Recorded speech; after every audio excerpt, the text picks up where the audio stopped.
तो इस वीडियो में देखेंगे हम लोग पैराबोला का लेक्चर नंबर 9। तो देखिए लेक्चर नंबर 8 में हम लोगों ने पढ़ा था equation of pair of tangent to the parabola. तो वहाँ पे हम लोग किस तरह से निकालेंगे पेयर ऑफ टेंजेंट किसी भी पैराबोला पे देखा था। तो देखिए यहाँ पे ये था, पिछले लेक्चर में हम लोग बात कर चुके थे कि अगर ये पैराबोला किसी भी फॉर्म का हो, किसी एक्सटर्नल पॉइंट से यहाँ पे पेयर ऑफ टेंजेंट ड्रा की जाती है, तो ये चीज़ हम लोग देख लिए थे। अब यहाँ पे एक चीज़ और समझने वाली बात थी कि कभी कभी इसी पेयर ऑफ टेंजेंट से लेकर ये जो पॉइंट ऑफ कांटेक्ट बना, यहाँ पे मान लीजिए ए बी और सी, ये एक ट्रायंगल बन जाता है। तो इसका एरिया पूछेगा, तो इसका एरिया पूछेगा तो देखिए एक सिंपल तरीका यही है कि पेयर ऑफ टेंजेंट का यहाँ से यहाँ का इंटरसेक्शन ये पॉइंट दिया रहे तो 3 पॉइंट मिल जाएगा पैराबोला उस पे ट्रायंगल पे, तो आप एरिया निकाल सकते हैं। बाकी क्या और कंडीशन हो सकती है। अब सबसे सिंपल यही है, थोड़ा लॉन्ग प्रोसीजर होगा लेकिन ऐसे निकल जाएगा, ठीक है। तो इसको आप देख सकते हैं कि अगर इस पर प्रॉब्लम आई है तो इस तरह से आप कर सकते हैं, ठीक है। तो अब हम लोग इसमें बात करेंगे equation of normal to the parabola. हम लोग का आज का टॉपिक है equation of normal to the parabola. Equation of normal to the parabola.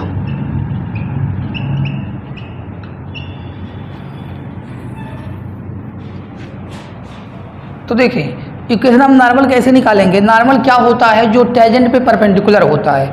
Normal क्या होता है, जो टेंजेंट पे परपेंडिकुलर होता है। तो देखिए किस तरह से, अगर मान लीजिए हम लोग वही जनरल फॉर्म ले रहे हैं, सॉरी स्टैंडर्ड फॉर्म ले रहे हैं पैराबोला का, कोई भी फॉर्म ले सकते हैं पैराबोला का।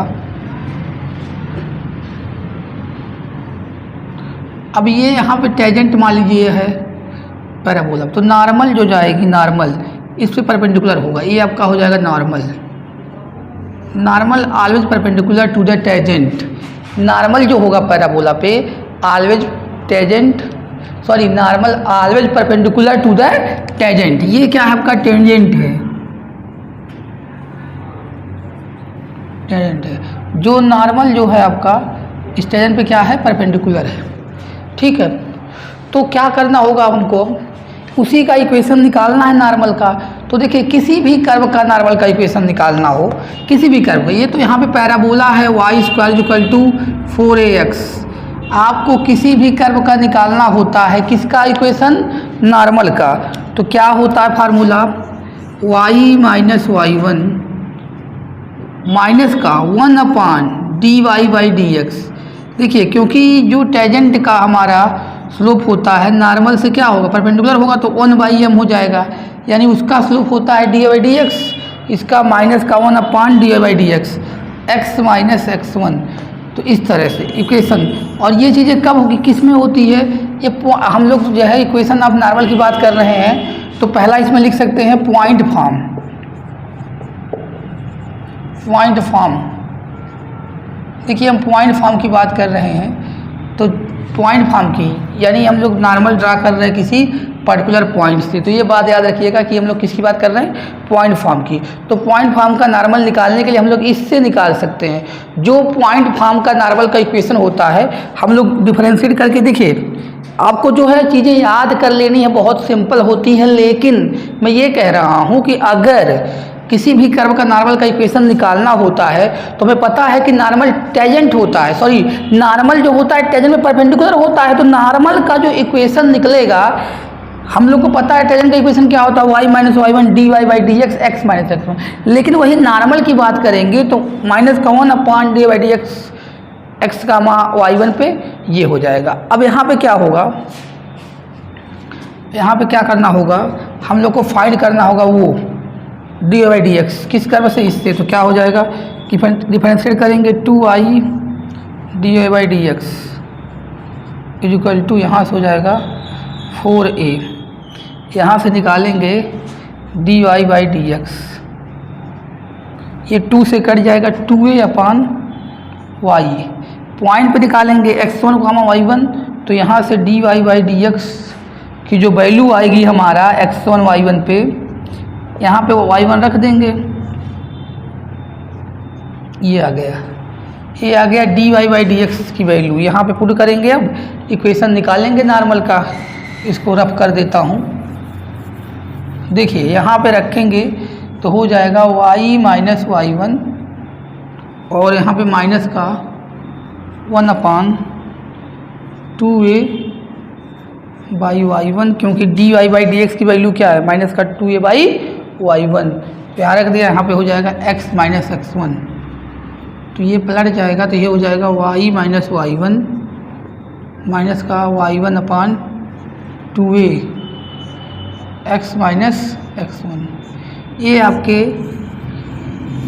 इस पैराबोला का पॉइंट फॉर्म में नॉर्मल का इक्वेशन हो गया। ये पॉइंट फॉर्म में y minus y1/2a x minus x1, इस पैराबोला का, कौन सा parabola, y² 4ax point form में नॉर्मल का इक्वेशन हो गया। जो अदर पैराबोला होते हैं उसकी बात कर लेते हैं, फिर उसके बाद जो है अगर शिफ्टिंग हुई है तो क्या चीज़ें होंगी उसकी बात करेंगे। इसको आप याद रखेंगे। देखिए अदर फॉर्म का जो होता है इक्वेशन, यहाँ पे आप बना लीजिए पैराबोला, यहाँ पे हो जाएगा आपका, यहाँ पे दिख रहा है ना पैराबोला, और यहाँ पे हो जाएगा equation of normal, equation of normal. तो पहला फॉर्म हम लोग पढ़ चुके हैं, पहला तो लिख ही चुके हैं, लेकिन दोबारा लिख देता हूँ। अगर देखिए आपको ये याद रहेगा तो और अच्छी बात रहेगी। अगर हमारा पैराबोला ये है y² 4ax, तो इसका नॉर्मल का इक्वेशन क्या हो जाएगा, y minus y1/2a x minus x1, ये हो जाएगा इसका, ये तो इसको लिख लिया गया। दूसरा पैराबोला हमारा होता है y² -4ax। तो इसमें ध्यान देने वाली बात यह है कि जो वैल्यू यहाँ पे आपने लिखा है निगेटिव, उसी को पॉजिटिव कर देंगे। y minus y1/2a x minus x1, ये हो गया आपका। थर्ड हमारा पैराबोला होता है x² = 4ay, जिसमें हम लिख सकते हैं नॉर्मल का इक्वेशन। यहाँ याद रखने वाली बात है y माइनस y1। देखिए यहाँ से जाइए, इसको पलट दिया जाएगा 2a माइनस का 2a/x1 x माइनस x1। अगर यहाँ b लिखा हो तो इसको b हो जाएगा। इसी का बस आप याद करने का तरीका देखिए। यहाँ पे x वाला जब लिखेंगे, यहाँ पे था -1/2a, तो यहाँ पे हो जाएगा -2a/x1 इस वाले फॉर्म का। और जो लास्ट हमारा फॉर्म है पैराबोला का, जो लास्ट फॉर्म पैराबोला का x² = -4ay, यहाँ पे y minus y1 2a/x1 x minus x1। तो इस तरह से ये आपके चार फॉर्म होते हैं पैराबोला का, और इसमें आपका ये चारों नॉर्मल का इक्वेशन है पॉइंट फॉर्म में। ठीक है। अब यहाँ पे एक चीज़ और है कि हम लोगों ने जो भी लिया था वो पैराबोला क्या था, हमारा पैराबोला था स्टैंडर्ड फॉर्म, जिसमें कोऑर्डिनेट एक्सिस जो से सिमेट्रिकल होती है उसके अबाउट। अब पैराबोला नोट में आपको लिखना है कि पैराबोला अगर डिफरेंट फॉर्म का होता है तो इससे कैसे रिलेट करते हैं। अब देखिए यहाँ पे अगर नोट में आप लिख के समझ सकते हैं, बाकी इसको आप नोट कर सकते हैं, याद कर सकते हैं।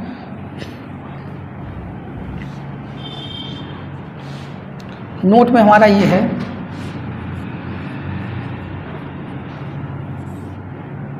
इफ पैराबोला हो जाए y माइनस के का whole square = 4a x minus h,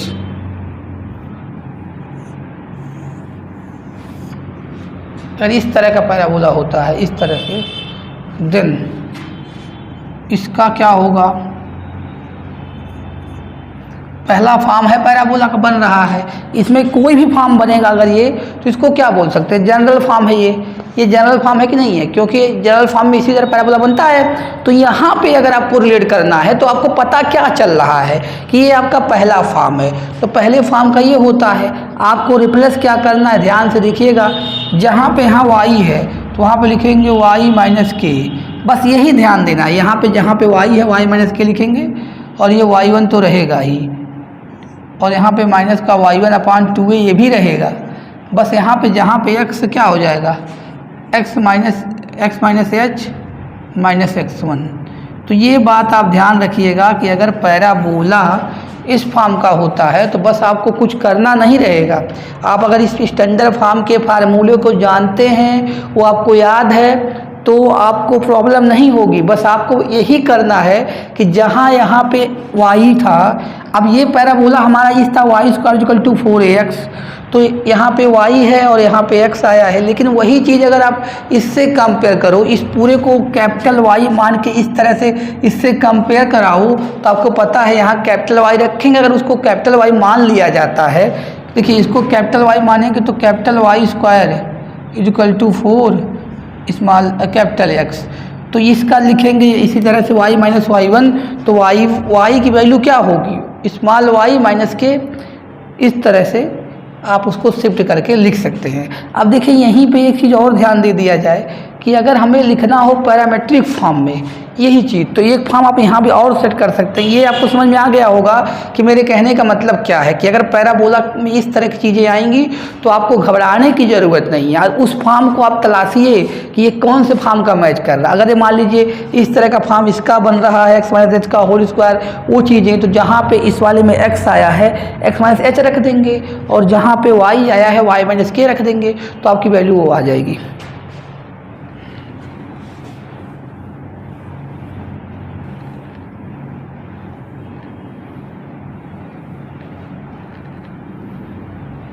देखिए पैरामेट्रिक फॉर्म में क्या होगा, अभी इसको रफ नहीं कर रहे, इसी से कंपेयर कर लेंगे। Equation of tangent in parametric form दूसरा फॉर्म है, पहला था slope form, point form, parametric form.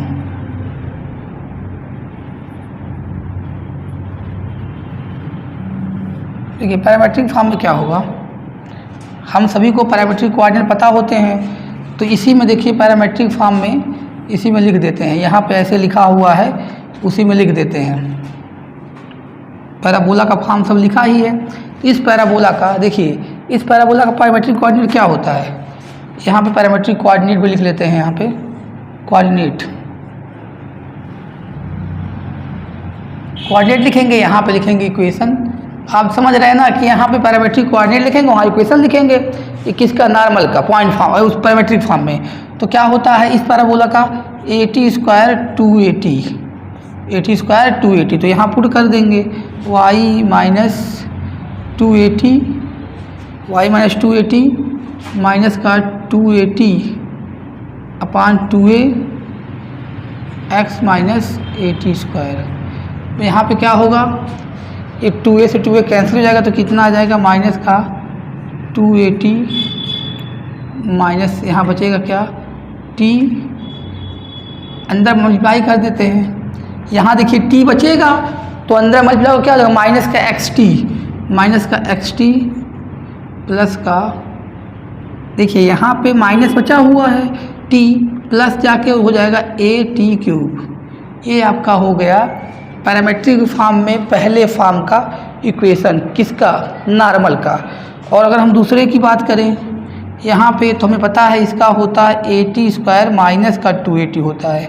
इसका क्या होता है, पैरामेट्रिक कोऑर्डिनेट माइनस का 280, क्योंकि यहाँ x क्या है, नेगेटिव है। तो बस आपको यहाँ पे पुट कर देना है y माइनस, देखिए यहाँ पे y1 की वैल्यू 280 है, तो यहाँ पे ध्यान दीजिएगा, यहाँ पे क्या नेगेटिव होना चाहिए, यहाँ पे नेगेटिव होना चाहिए इसकी वैल्यू, क्योंकि देखिए अगर हम यहाँ पे इसकी x की नेगेटिव लेंगे तो y पॉजिटिव आएगा। हाँ, यहाँ x का नेगेटिव होगा, तो x की नेगेटिव होगा। ये कोऑर्डिनेट जो होता है पैरामेट्रिक आप पढ़ चुके हैं, तो यहाँ पे माइनस का लिख देंगे, y की वैल्यू रखेंगे y माइनस y1 कितना है, माइनस का 280, तो प्लस का 280 हो जाएगा। यहाँ पे हो जाएगा y1 अपान माइनस का 280/2a x माइनस x1 कितना है, 2AT²। तो इसको भी सॉल्व करेंगे तो देखें यहाँ से आ जाएगा प्लस का 2AT, यहाँ माइनस का t बचेगा, माइनस का xt प्लस AT³। ये हो गया इसका पैरामेट्रिक इक्वेशन। अब अगर हम बात करें इस पैराबोला के पैरामेट्रिक इक्वेशन की, पैरामेट्रिक फॉर्म का जो नॉर्मल का इक्वेशन होगा इस पैराबोला का, तो देखें इस पैराबोला के लिए पैरामेट्रिक कोऑर्डिनेट क्या होता है, 2AT² 2AT² होता है। तो हम लोग यहाँ पुट करेंगे y माइनस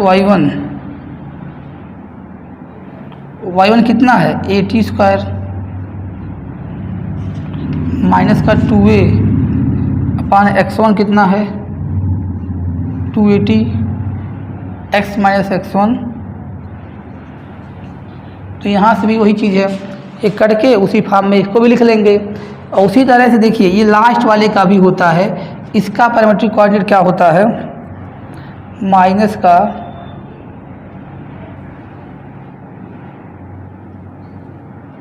अच्छा इस वाले में गलती ये हो रही थी कि हम लोगों को यहाँ x से निगेटिव लेना, y पॉजिटिव लेना है, y पॉजिटिव लेना है। तो यहाँ पे देखिए ये निगेटिव ही रहेगा, ये निगेटिव हो जाएगा निगेटिव, क्योंकि यहाँ पे x का कोऑर्डिनेट पहला होता है ना, पहला निगेटिव होगा। हमने इसको लिख रहे थे उसको याद पड़ गया, वहाँ गलती हो गई थी। तो यहाँ पे ले लेंगे माइनस का AT² और यहाँ प्लस का 2AT होगा। तो यहाँ पे तो ठीक है, यहाँ पे देखिए ये हो जाएगा प्लस, तो जब ये ब्रैकेट जाएगा तो ये हो जाएगा माइनस। उसको देख लीजिएगा, ध्यान दे लीजिएगा और समझ के लिख लीजिएगा उसको। बस करना क्या है, जो इसका पैरामेट्रिक कोऑर्डिनेट होता है वही x1 y1 की वैल्यू रख देनी है, इक्वेशन निकाल लेनी है। यहाँ पे क्या होता है माइनस का 2AT²। तो यहाँ से हो जाएगा y माइनस y1, तो y1 कितना है AT² माइनस का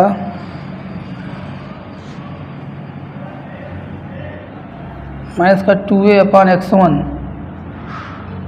तो यहाँ क्या बचेगा x माइनस x1, यहाँ पे भी बचेगा। देखिए यहाँ से 2 कट जाएगा, 2A कट जाएगा, यहाँ बच जाएगा y माइनस AT², नीचे t बचेगा, यहाँ पे नीचे t बचेगा तो क्या हो जाएगा माइनस का बचेगा, माइनस का 1/t x AT², ये इधर आ जाएगा y t equal to something करके ये बन जाएगा। ठीक है, तो पैरामेट्रिक कोऑर्डिनेट में लिखने के लिए कोई बहुत बड़ी बात नहीं है। पैरामेट्रिक कोऑर्डिनेट लिखने के लिए अगर आपको पॉइंट फॉर्म का पता है तो उसी में पैरामेट्रिक कोऑर्डिनेट को क्या कर देते हैं, रिप्लेस कर देते हैं। तो हम लोगों ने क्या क्या देख लिया, equation of normal to the parabola, equation of normal to the parabola point form में देख लिया और पैरामेट्रिक फॉर्म में देख लिया। तो ये चीज़ें आपको याद होनी चाहिए। अगर आपको याद है तो बहुत सिंपली ये कर सकते हैं। ठीक है, अब इस पर क्वेश्चन जो आएगा, जैसे सिंपल जो आता है उसको बता रहा हूँ। बाकी जो है अगर जेईई की में बात करें तो उसमें तो मिला जुला के अच्छे क्वेश्चन आते हैं, जनरल एकदम नॉर्मल क्वेश्चन नहीं आते हैं। Find the equation of normal question है हमारा,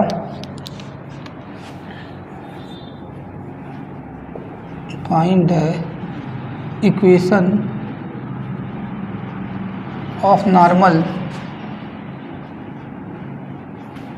टू द पैराबोला